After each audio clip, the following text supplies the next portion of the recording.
Bailey Kowalczyk, thank you so much for joining me today. Thank you for having me. I'm super excited to be here. Well, I'm super excited to be interviewing you because I think you are such an inspiration.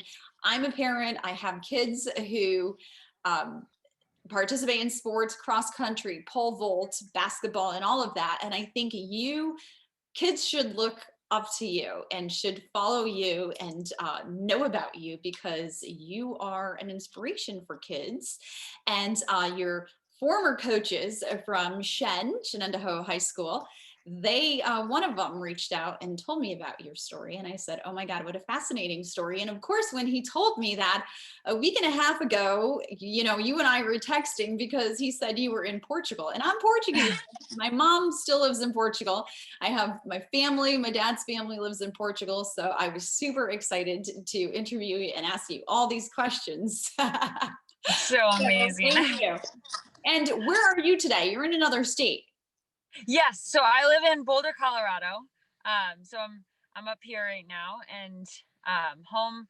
I mean, my roots are in New York, but my whole family lives in Colorado now. So we've transplanted. You were in Portugal a week and a half ago for trail running.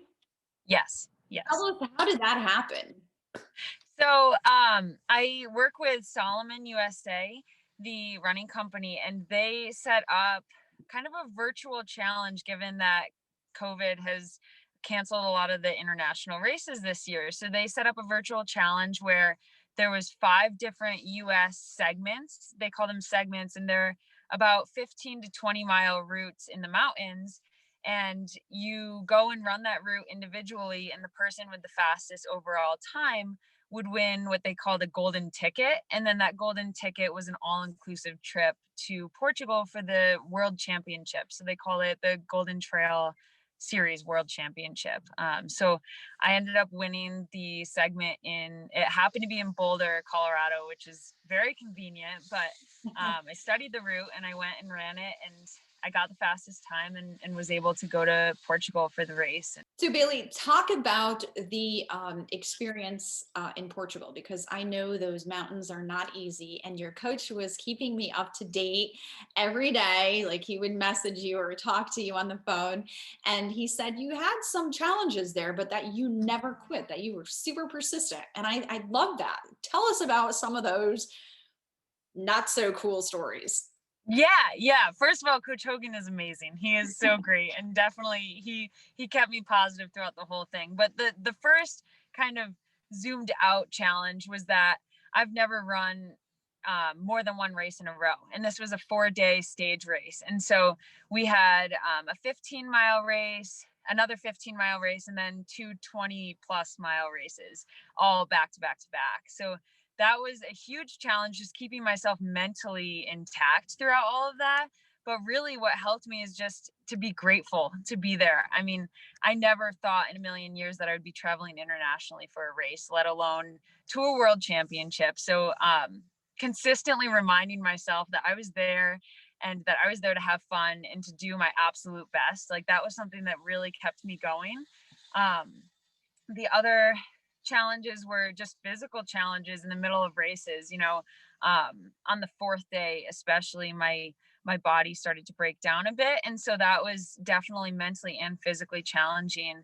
And so kind of combating that with like consistent positivity throughout the end of the race, and just realizing like I am doing my absolute best right now, and that is all I can control. And that really pushed me through a lot of negative moments, I guess.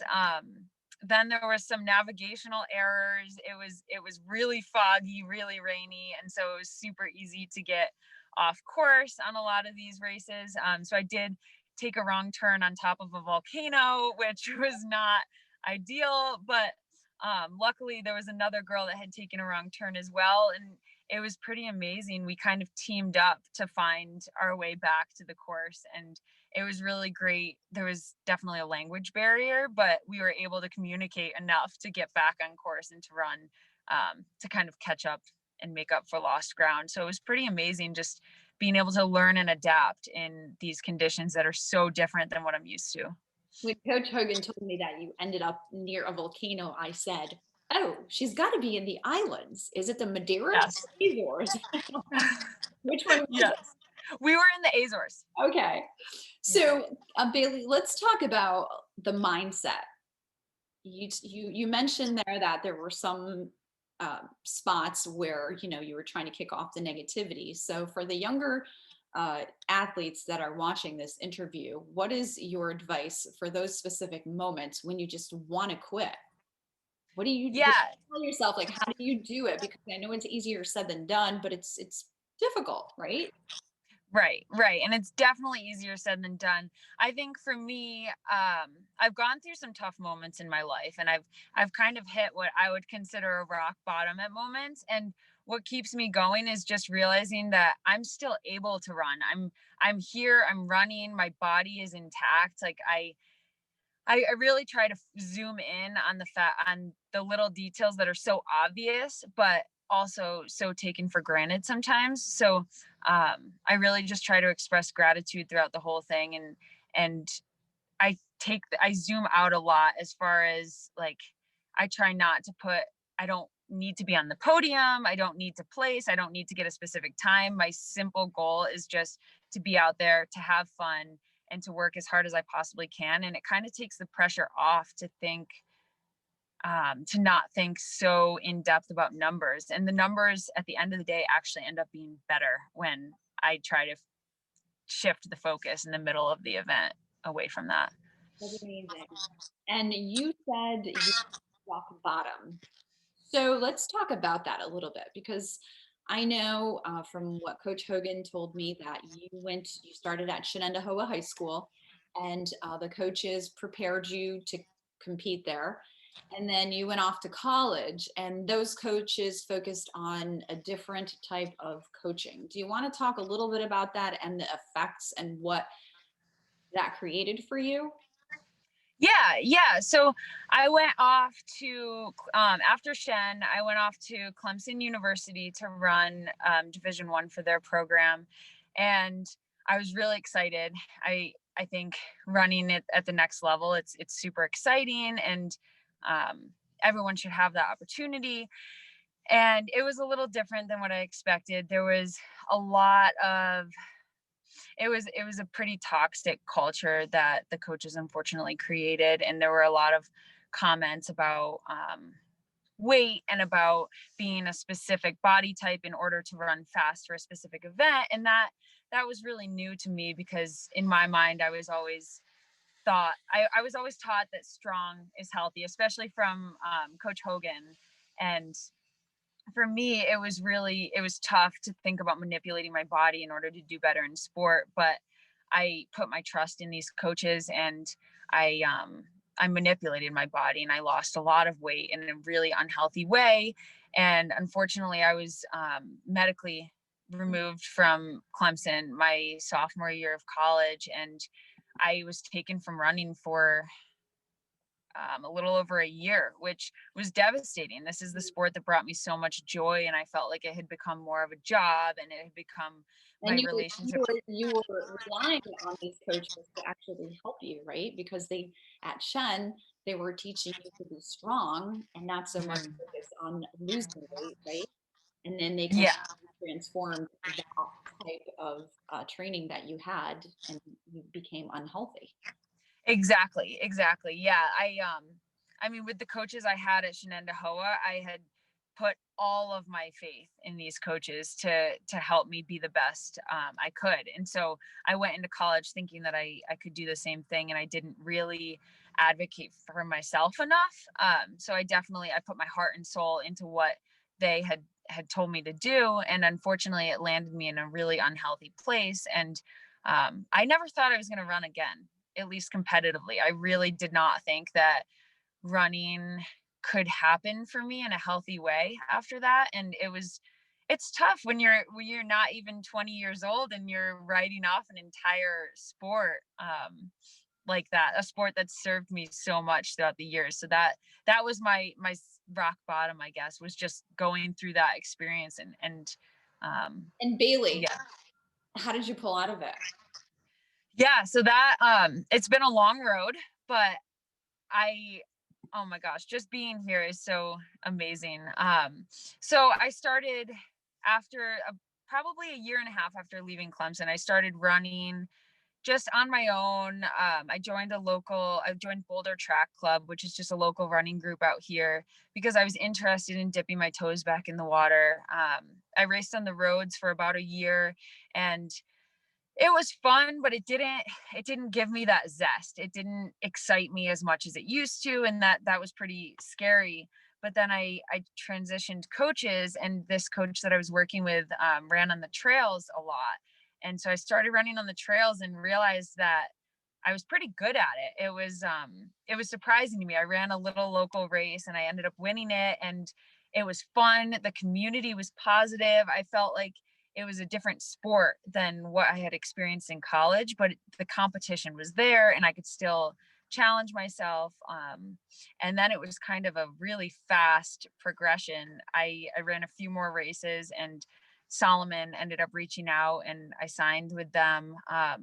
And the joy has not left. I just keeps growing now. And I really, it's, it's amazing. The community and the trail running community is great. Everyone is supporting each other. It doesn't feel cutthroat, but I can also compete and I can be internally satisfied by that competition and really I can test my limits without feeling like I'm breaking myself always. What's your advice for teenagers who are, I mean, you went to one of the most competitive high schools in the area here in the capital region.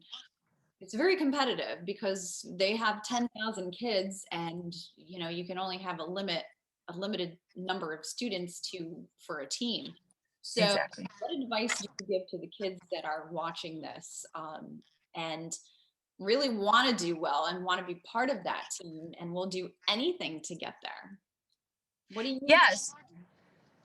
I definitely challenge them. I think if I was to go back to high school, I would challenge myself to really focus on enjoying it rather than, I think the more pressure we put on ourselves, the more, I don't know. I personally think that the less pressure we put on ourselves, the better we do.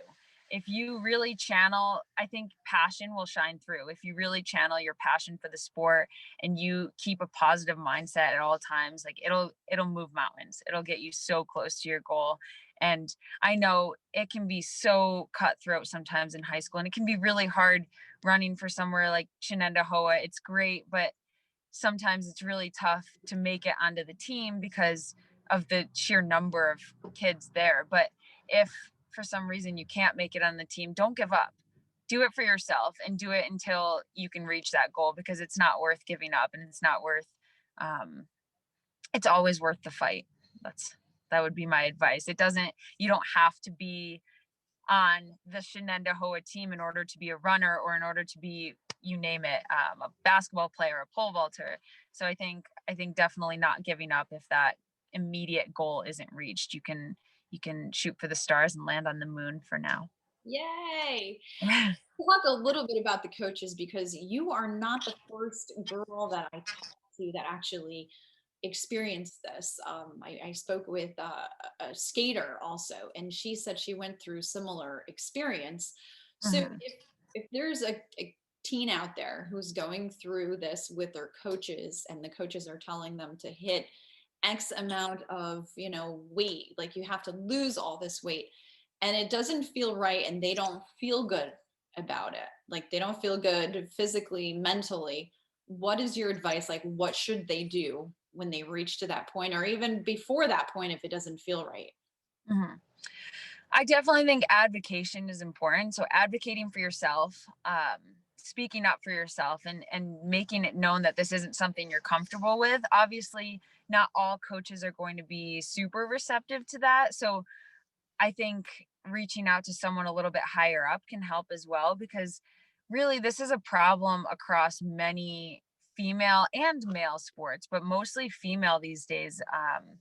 It's just an issue with a lot of coaches thinking that leanness means better performance, and that's just not true always. So I think it's really important for young kids to advocate for themselves and say, you know, this doesn't make me comfortable. I need to talk to you about this, whether that's the coach or the athletic director or a parent. It should not be something that's internalized, and you shouldn't have to deal with that. And all these kids should know that it's not a warranted statement. It's not a true statement. Everyone's body is great the way it is. And if you're there talking to that coach, then you have a functional body that is able to perform in sport, and there's no reason that you should manipulate it to perform better. Anything you would like to add? Let's ask you. What's next for Bailey? What's next? Well, it's a really interesting time in the world. So that's always it's a tough question. I have a lot of races that I'm excited about in 2021, but I'm trying not to get my hopes up too much with coronavirus and travel restrictions. But in the immediate future, I have some records that I'd like to take. I want to go to the Grand Canyon. There's a run there where you run from the North Rim to the South Rim. So one side of the Grand Canyon to the other as fast as you possibly can. So that's the immediate goal, because it's something that I can do on my own, test myself without going to a race and having to really travel. I can drive there from Colorado, so it's pretty simple logistically. But yeah, that's the immediate goal. But I'll probably be training and just enjoying life for a little bit in Colorado before going back to some races in 2021. And Bailey, how were things in Portugal? Did you have to run with a mask? No, I didn't have to run with a mask, but it was really well done race. I had a total of 3 coronavirus tests while I was there. So we had to have one just before getting on the plane, one after landing, and then one 6 days later. And then for every race, we had to start with a mask on, and then we could take it down 200 meters into the race. With trail running, the runners spread out pretty well throughout since it's such a long race. So really, I never felt unsafe there. I probably felt more comfortable than going to a grocery store, to be honest. It was logistically really sound. Perfect. Bailey, any advice, anything that you would like to share that I haven't asked you yet? No, I'm super grateful. I love my Shen community. My heart will always be there. But I really hope that this reaches a younger population, because I wish that I had resources like this when I was younger. And I think what you're doing is amazing, spreading positivity, spreading people's voices. And yeah, I think it's great. Thanks, Bailey. And if students want to reach out to you, is that okay? Yes, that is totally fine. I have Instagram and Facebook. I can share those, but yeah, that's probably the best way, through a message. And I'm very responsive, so I will make sure that I get back to everyone Perfect. quickly. I'll put it underneath. Okay, perfect. Bailey, thank you so much. I appreciate your time, and I wish you the best of luck. Thank you so much. It was great chatting with you. Oh my gosh, thank you so much. Yeah, it's actually funny. Coach Hogan, I met him when I was in 7th grade, and then I've been talking to him since I was in 7th grade, and he's been amazing. He's pulled me through so many things, and I've trained with him all summer between college, like between years of college, and he's just great. We have such a strong relationship, and he's just such a great coach. I'm so glad that your daughter's linked in with him, because he's such a positive influence on young girls.